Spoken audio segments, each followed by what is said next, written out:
अस्सलाम वालेकुम व रहमतुल्लाहि व बरकातहू। मेरे भाइयों कि मुझे पता है कि मैं अभी आज लाइव आया हूँ और काफ़ी दिनों बाद आया हूँ। आप लोग एक्सपेक्ट कर रहे थे कि मैं जल्दी लाइव आऊँगा और आप लोगों से बातें करूँगा। मैं जानता हूँ कि कुछ 7 दिन लेट आया हूँ, लेकिन ये 7 दिनों में बहुत कुछ था जो मुझे यानी क्लियर करवाना था लोगों से, और फिर यानी इलेक्शन विभाग से, ये सब चीज़ों से। खैर आप लोगों ने तो देखा कि असेंबली इलेक्शन हुए, मजलिस इत्तेहादुल मुस्लिमीन ने यहाँ से कंटेस्ट किया। जिस तरीके से पीछे हम लोगों के बारे में फैलाया जा रहा था कि नहीं लड़ेंगे, बढ़ जाएंगे, लेकिन हम आखिरी दम तक लड़ते रहे अल्हम्दुलिल्लाह। खैर रिजल्ट जो भी आया हो, अब उसमें ईवीएम सेट हो या यहाँ के ओलमाओं का रोल हो या मेरे भाइयों का रोल हो, जो भी हो, लेकिन हमने लड़े। अल्लाह का शुक्र कि अल्लाह ने हमको आखिरी मोमेंट तक लड़ाया। रिजल्ट जो भी उसने दिया वो हम कबूल करते, अभी आगे बढ़ने का हो। देखिए कैसा है कि जो असेंबली इलेक्शन हुए, आपने देखा कि मेरी कंटिन्यूसली इलेक्शन कमीशन को यानी मेरी कंप्लेंट जाती थी कि ये फेयर इलेक्शन नहीं हो रहे मेरे शहर के अंदर, कोई रूल्स नहीं फॉलो किया जा रहा है, कहीं पे भी यानी जिसको जो मन में आ रहा है वो कर रहा है, सब चलता रहा। लेकिन ठीक है, हुए। खैर मैं उन तमाम लोगों का भी शुक्रिया अदा करता हूँ जिन लोगों ने हमें वोट किया, हमारा साथ दिया। कैंपेनिंग के दौरान मैं बहुत से लोगों से मिला, मैं आम पब्लिक से मिला, मैं पैदल दौरे पे था मेरे। हम लोगों ने यानी 15 से ज्यादा कॉर्नर मीटिंग्स की, 5 बड़ी सभाएं की, एक अकबर भाई की सभा हुई उसके बाद, और हम लोगों ने काफ़ी ऐसी मीटिंग्स की जो हमने हॉल्स के अंदर और यानी उसमें की। तो काफ़ी यानी लोगों से मेरा इंटरेक्शन हुआ, लोगों से मिला। मुझे समझ में आ रहा था कि लोगों के अंदर मोहब्बत है एमआईएम को लेकर के।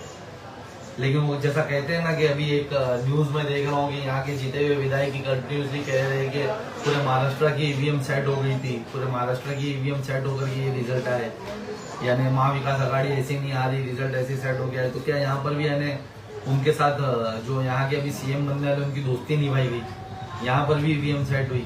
क्योंकि जो आंकड़े है वो काफी शॉकिंग है, कोई कबूल करने रेडी नहीं है कि ये आंकड़े आ सकते, इस तरीके से आ सकते।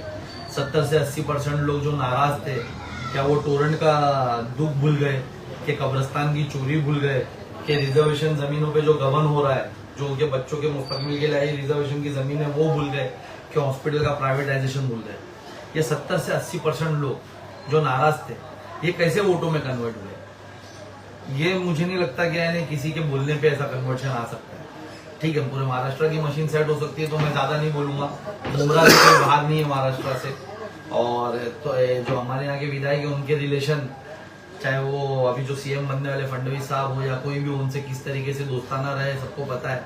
तो सब तरफ हो सकती है, तो यहाँ भी हो सकती है। अफसोस मुझे यानी कहीं ना कहीं दुख यानी जो यहाँ पर बीजेपी की तरफ से कैंडिडेट थे उनके लिए भी हो रहा है कि यानी बेचारे मुसलमान होने की बलि चढ़ गए वो भी, कि मशीन तो सेट हुई तो उनके लिए नहीं हुई, अपोजिशन में सेट हो गई। तो ये भी एक यानी ऐसा लगता है। खैर देखिए कि पूरा आपने इलेक्शन देखा, मेरे शहर ने पूरा इलेक्शन देखा। इस इलेक्शन के दौरान हम लोगों ने देखा कि यानी किस तरीके से हमने जब कंटेस्ट करना शुरू किया, मैंने पर्सनली जब कंटेस्ट करना शुरू किया, तो एक तरफ मेरे वो थे जो 15 साल से मेरे शहर को लुट के खा रहे थे, जिनके पीछे दुनिया का करप्शन का, दुनिया का सब उनके ऊपर था। एक वो थे जो बीजेपी की सहयोगी पार्टी के साथ आए थे लड़ने, और ये दोनों ने सिर्फ इसको हवा बना करके, यानी जो 15 साल से जो लूट के खा रहे थे उनको एक मौका मिल गया, उन्होंने एमआईएम को यानी बताना ही बंद कर दिया कहीं पे, क्योंकि एमआईएम मुद्दे पे लड़ रही थी, एमआईएम उनकी करप्शन पे बात कर रही थी। उन्होंने ऐसा मैनेजमेंट किया कि बताना बंद कर दिया। उन्होंने सिर्फ ये डर दिखाना शुरू किया कि बीजेपी आ जाएगी, बीजेपी आ जाएगी, बीजेपी आ जाएगी और आ जाएगी। और फिर उसके बाद उन्होंने हमारे शहर के यंगस्टर्स किस तरीके से माइल हुए, किस तरीके से यानी अभी फाइनेंस से बोलो या कैसा बोलो हवा बनाई गई।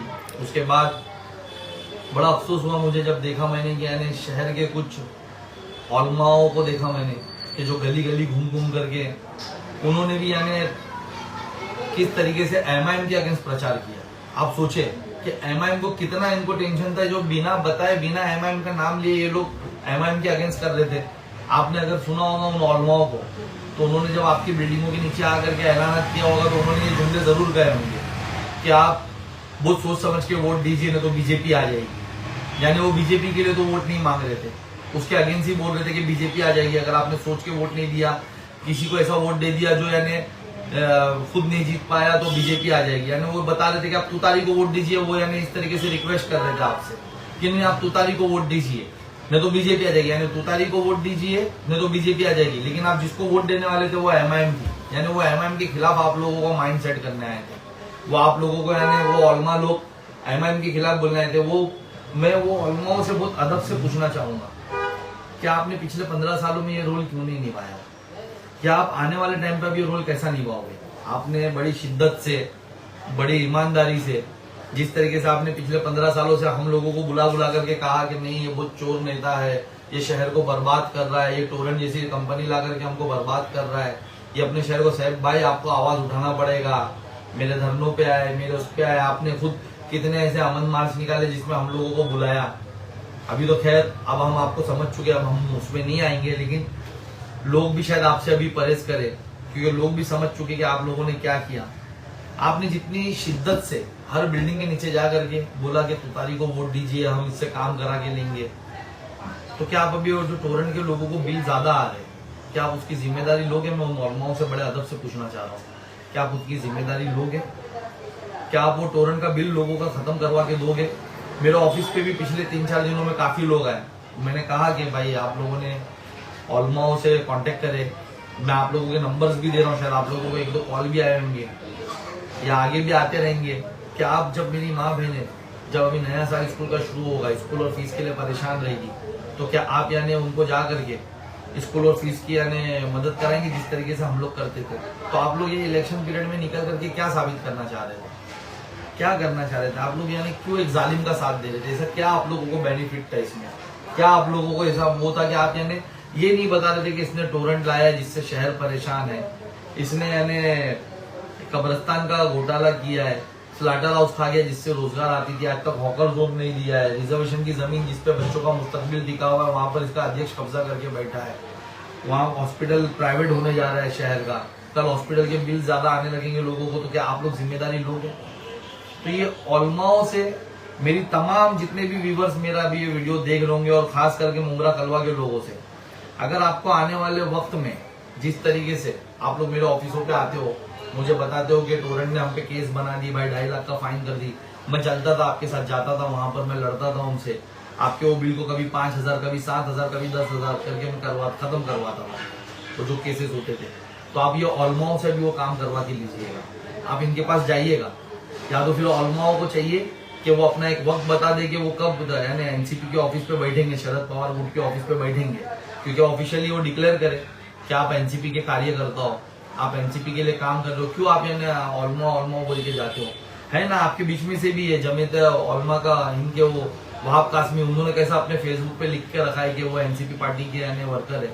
आप लोग भी डिक्लेयर करें कि आप लोग वर्कर हो, क्योंकि हर 5 साल बाद आप लोग आगे आ जाते हो, बीजेपी का डर दिखाते हो। क्या हुआ आपके डर दिखाने से? आपने एक जालिम को वापस से सत्ता में लाने के लिए मेहनत की, खैर वो ईवीएम से सेट होकर आ गया। अब क्या हुआ आपका? बीजेपी रुक गई, पूरे महाराष्ट्र में बीजेपी आ गई आप लोगों की वजह से। आप लोगों के यहाँ के वीडियो दिखा करके पूरे महाराष्ट्र को यानी खराब कर दिया गया। जो आज से 4 महीना पहले जो इंडियन अलायंस ने परफॉर्मेंस किया था, कहाँ है वो परफॉर्मेंस? आपने एमआईएम के अगेंस्ट स्पेशली, और उन 15-16 सीटों पे आपने एमआईएम के अगेंस्ट काम किया, और स्पेशली मुमरा में तो पर्सनली आप लोगों ने हर एक बिल्डिंग के नीचे, अरे मेरी बिल्डिंग के नीचे आकर के आप लोगों ने यानी लोगों से वो की अपील की कि मत देना आप वोट, अगर आपको ऐसी पार्टी को वोट दे दोगे तो यानी वो जीता नहीं तो बीजेपी आ जाएगी। अरे कैसे बीजेपी आ जाएगी? आप लोग अपने आप को इतना दानिशमंद बोलते हो, आप लोग इतना सर्वे करने बोलते हो, आप लोग को इतना यकीन था कि आपके बोलने पे इत्याद होकर के अगर सीट निकल सकती तो आप लोग एमआईएम को सपोर्ट करते। 1.5 लाख वोट पड़े थे मुमरा के अंदर, अगर आप लोग के बोलने पे लोग इत्याद कर लेते तो 1 लाख वोट अगर एक तरफा पड़ जाते तो एमआईएम भी निकल सकती थी। ऐसी क्या जरूरत आन पड़ी थी कि आप लोगों को एक जालिम का साथ देना पड़ा? अब कौन जिम्मेदारी लेगा? उसने तो पल्ला झाड़ दिया। मैंने देखा दूसरे दिन इंटरव्यू में कहा कि मेरी सरकार नहीं है, मैं टोरेंट का कुछ नहीं कर सकता। अब कौन मेरे शहर के लोगों को जिनको बिल ज्यादा आएगा, मेरी माँ बहनें जब परेशान होकर के सब ऑफिसों पे जाएगी तो क्या कौन जिम्मेदारी लेगा? क्या ओलमा लोग इस शहर की जिम्मेदारी लेंगे? क्या वो आगे बढ़कर आके बोलेंगे उन मेरी माँ बहनों को कि नहीं आप परेशान मत हो, हम करवा के देते? इसने तो पल्ला झाड़ दिया जो यहाँ से जीता। ऐसी बहुत सी बातें हैं, मैं बहुत बोलना चाहता हूँ। अगर मैं बोलूंगा तो यानी इलेक्शन पीरियड में मैं बस शॉर्ट में एक ऐसा बोलूंगा कि मैं ईमानदारी से लड़ रहा था। मैं पहले जालिम हुक्मरान के खिलाफ लड़ रहा था, फिर मैंने देखा कि कुछ मेरे भाइयों को उसने मेरे खिलाफ खड़ा करा अपनी शफों में, फिर उसके बाद मैंने देखा कि कुछ अच्छे पढ़े लिखे लोग दिखने लगे, फिर भी हम लड़ते रहे। हमारी टीम जो थी वो ईमानदारी से रोड पे चलती रही, लोगों से मिलते लड़ते। फिर हमने देखा कि ओलमाओं का एक मैसेज आया, उसके बाद तो ओलमा लोग पर्सनली रोड पर आ गए। ऐसा लग रहा था कि हम इलेक्शन कैंपेनिंग यानी एक पार्टी कैंडिडेट के खिलाफ नहीं कर रहे, हमारे ही मसले के खिलाफ हम खड़े होकर के कर रहे। ओलमा लोग इस तरीके से यानी उतर गया, फिर भी हम लड़ते रहे। हमको क्या पता था कि हम सबसे यानी सबके खिलाफ खड़े होकर ईमानदारी से लड़ेंगे और आखिर में ईवीएम से हार जाएंगे। अगर हमको यकीन होता कि बाद में ईवीएम अपना रोल निभाने वाली है तो शायद हम थोड़ा यानी ऐसा नहीं करते। हम पहले ही बोलते थे भाई डायरेक्ट ईवीएम सेट करो, फॉर्म भरो और ईवीएम सेट करके जीत जाओ। खैर ये सब हो गया। मैंने आप देख सकते कि मैंने इलेक्शन कमीशन को लेटर भी लिखा है कि कुछ मशीन्स मुझे चेक कराई जाए, जहां पर अभी हम लोगों ने लोगों से हमको कंटिन्यूसली जब से इलेक्शन हुआ है मुझे कंटिन्यूसली मुसलसल कॉल आ रहे कि साहब भाई हमने हमारे एरिया से वोट दिया लेकिन हमारे को पता चल रहा आपको वोट ही नहीं गए हमारे एरिया से। कस्में खा रहे, बड़ी बड़ी कस्में खा रहे। फिर मेरी टीम मेरे एरिया में निकली जहाँ मेरा ऑफिस है वहां पर उसके आसपास, तो वहां की जो एक यादी है, मैं यादी नंबर तो नहीं कहूंगा क्योंकि मैंने इलेक्शन कमीशन को अभी लिखा है कि मुझे मशीन दिखाई जाए, उसका जो पैसा है मैं भरूंगा, मुझे वीवीपैट की काउंटिंग दी जाए।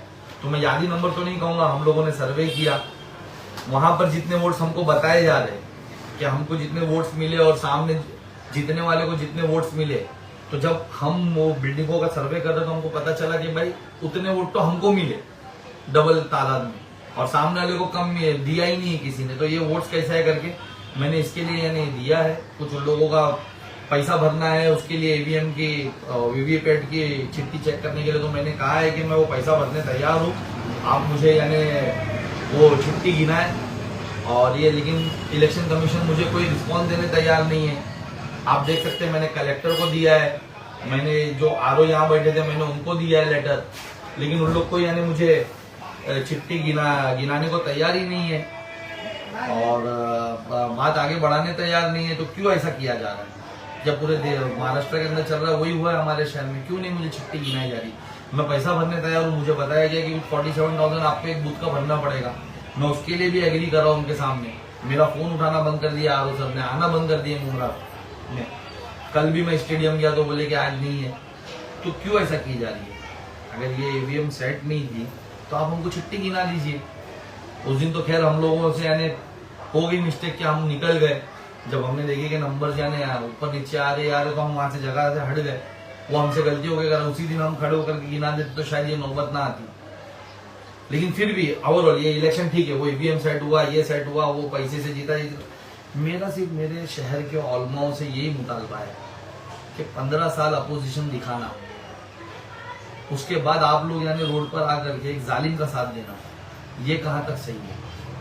एक जालिम हुक्मरान जो मेरे शहर के बच्चों का मुस्तकबिल खा रहा है, जो मेरे शहर में हॉस्पिटल प्राइवेट करके मेरी माँ बहनों को परेशान किया है, स्कूल तालीमी इदारे खा रहा है, तालीमी इदारों की यानी फीसें हाइक बढ़ाई हुई है, टोरेंट जैसी कंपनी मुसल्लत किया हुआ है। आप लोग क्या यानी क्या हिसाब से उसके साथ उतर रहे हैं? आपके पास ऑप्शन बहुत थे, आप मुझे एमआईएम को सपोर्ट कर सकते थे, आज हमारे को सपोर्ट कर सकते थे कि आप लोग जितनी मेहनत यानी उसके लिए किया, अगर उसकी आधी मेहनत भी हमारे साथ कर देते, हमारे खिलाफ लोगों को बोलने की बजाय हमारे तारीफ में बोलना शुरू कर देते, तो शायद हम जीत कर आ जाते हैं यहाँ पर। लेकिन आप लोगों ने गलत किया, तो अब इस गलत का भुगतान करिएगा। आप लोग अभी टोरेंट के खिलाफ उतरिएगा, आप लोग वो माँ बहनें परेशान होती बच्चों की फीस के लिए, उनके लिए उतरिएगा। जब कोई हॉस्पिटल के बिल के लिए आएगा तो आप लोग आगे आइएगा, आप लोग जाइएगा, ये सब करवाइएगा। नहीं तो आपको कोई हक नहीं है कि इलेक्शन पीरियड में 5 साल यानी अपना भाव बढ़ाना खिलाफ दिखा करके और 5वें साल आखिर में जाकर के यानी ज्यादा कीमत लेकर के उसकी तारीफ करना, ये सही नहीं है। आप अभी उतरिए, 5 साल मुसलसल काम करिए, लोगों की मदद करिए और उसके बाद बोलिएगा। नहीं तो आप लोग ऐसा इलेक्शन खराब मत करिए। पूरे महाराष्ट्र को खराब कर दिया आप लोगों ने। आज क्या महाराष्ट्र के आंकड़े आए, आप सोचिए, क्या आप लोग क्या गुमान में थे और क्या आप लोगों ने कर दिया। मेरी तमाम वोटर से मैं वापस से, मैं भी यहाँ किसी के बारे में ज्यादा बोलना नहीं चाह रहा था, लेकिन ठीक है, तो कहते हैं ना कि यानी कैमरा शुरू हुआ तो दिल की बातें आने लगी। मैं यही कहना चाहूंगा तमाम लोगों से कि आप लोगों ने हमें वोट दिया, हमको भरोसा है वो वोट जो दिखाई दे रहे और वो वोट जो चुरा लिए गए, हमको उन वोटरों पे भी भरोसा है कि उन्होंने वोट दिया हम लोगों को। हमें नहीं पता था कि वो विनिंग थे कि नहीं थे, लेकिन आप लोगों ने हमारा साथ दिया, उसके लिए बहुत बहुत शुक्रिया। हम आपके साथ हैं इंशाअल्लाह ताला। जितने भी वोट हमको मिले हम उनके लिए काम करेंगे हम जो भरोसा हमको उन लोगों ने दिखा हम उसके लिए काम करेंगे। मैं यही लाइव देने अभी आया था और बहुत सी बातें अभी मैं आगे भी लाइव आकर के आपको बताऊंगा इंशाल्लाह ताला। मेरे लाइव को मैं अभी बंद करने से पहले वापस से उन ऑलमा से कहूँगा कि अभी 5 साल जरा लोगों की मदद करने भी आगे आइएगा। बस यानी ऐसा नहीं करिएगा कि आखिर में आकर के किसी जालिम का साथ दे देना और फिर यानी दूसरे को ये बताना, क्योंकि स्पेशली एमआईएम के खिलाफ आप लोगों ने कैंपेनिंग की। वापस मैं आवाम को एक जोर देकर के बस मेरा लाइव बंद कर रहा हूँ। आप सोचिए कि ये ऑलमाओं ने आपके घरों के नीचे आकर क्या कहा कि आप इसको वोट दीजिए तुतारी को, नहीं तो बीजेपी आ जाएगी। आप उसको वोट मत दीजिए जो वोट लेगा जीतेगा नहीं। यानी ये स्पेशली एमआईएम के लिए खिलाफ आपको बोलना है, लेकिन जानते थे कि एमआईएम अच्छे वोट ले रही है, एमआईएम इस शहर में एक अच्छा यानी वो कर रही है। अगर ये साथ देते तो शायद हम लोग जीत जाते, लेकिन इन्होंने क्यों अभी यानी साथ दिया होगा वहां पर, ये आप सब समझ सकते हैं। मैं बस यही कहना चाहूंगा कि जुमले को इनके याद करिएगा। और अभी टोरेंट के लिए आवाम से भी कहना चाहूंगा, टोरेंट की परेशानी के लिए ऑलमाओं का नंबर सोशल मीडिया पे चल रहा है। जो ऑलमा लोग कैंपेनिंग कर रहे थे उनको कांटेक्ट करें। कभी कोई भी मसला आता है शहर के अंदर, ट्रैफिक का इशू है, टोरेंट का है, हॉस्पिटल के बिल का है, स्कूलों की बच्चों की फीसों का मामला है, इन ऑलमाओं को कंसल्ट करिए। क्योंकि इन्होंने अपनी स्पीचेस में कहा है कि हम काम करा के लेंगे, हम काम करा के लेंगे। तो आप इनसे काम करा के लो। यही मेरी आवाम से भी कहना चाहूंगा। और बाकी चीजों के लिए तो इंशाअल्लाह हम लोग मौजूद हैं यहाँ पर। अल्लाह।